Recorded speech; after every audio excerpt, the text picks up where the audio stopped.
श्री कुंदन कुमार।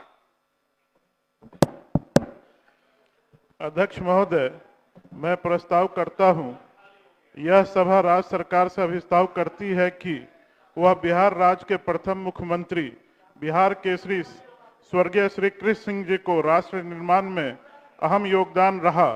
उनके शासनकाल में बिहार में उद्योग, कृषि, शिक्षा, सिंचाई एवं सामाजिक क्षेत्रों में उल्लेखनीय कार्य हुए हैं।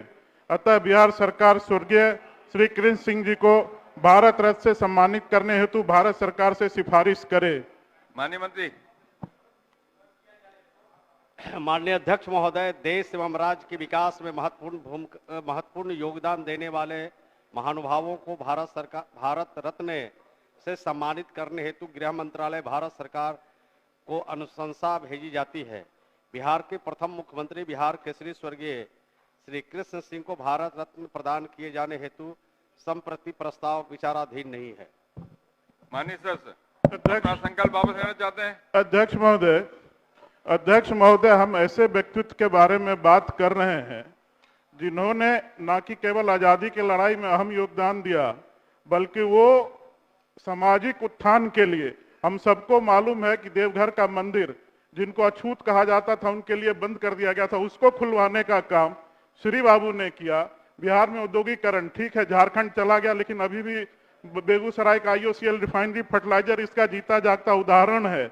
NH-28 NH-31 उनका देन, और उत्तर बिहार से दक्षिण बिहार को जोड़ने वाला पहला सिमरिया में पुल बना हुआ, वो भी उनका देन। ये इतना महत्वपूर्ण था महोदय कि नॉर्थ ईस्ट जाने के लिए, बॉर्डर को जाने के लिए, तो ये सारे चीजों के लिए, और इनको श्री बाबू के व्यक्तित्व को किसी एक पार्टी में बांध के नहीं रखा जा सकता, किसी एक जाति में नहीं बांध के रखा जा सकता है महोदय, और केवल इनको सिफारिश करना है केंद्र सरकार को, तो इनको सिफारिश करना चाहिए। माननीय सर, शकील साहब बैठे बैठे क्या बोल जाते हैं, आप सब सुनाई पड़ता है मुझे। नरसिंहा राव जी कहाँ के थे, आपको ध्यान में होगा, इसलिए कृपया बैठे बैठे टिप्पणी मत करिए।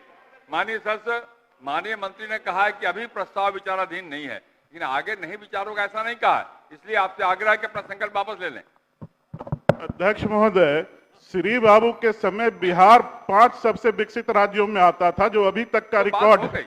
महोदय, ये ऐसा प्रश्न है, इस पे कैसे वापस ले ले महोदय? ऐसा प्रस्ताव है, इस पे तो सारे सदन को इस पे सहमति देना चाहिए, और मैं वोटिंग का मांग करता हूं इस पे महोदय कि इस पे आप वोटिंग करा दीजिए।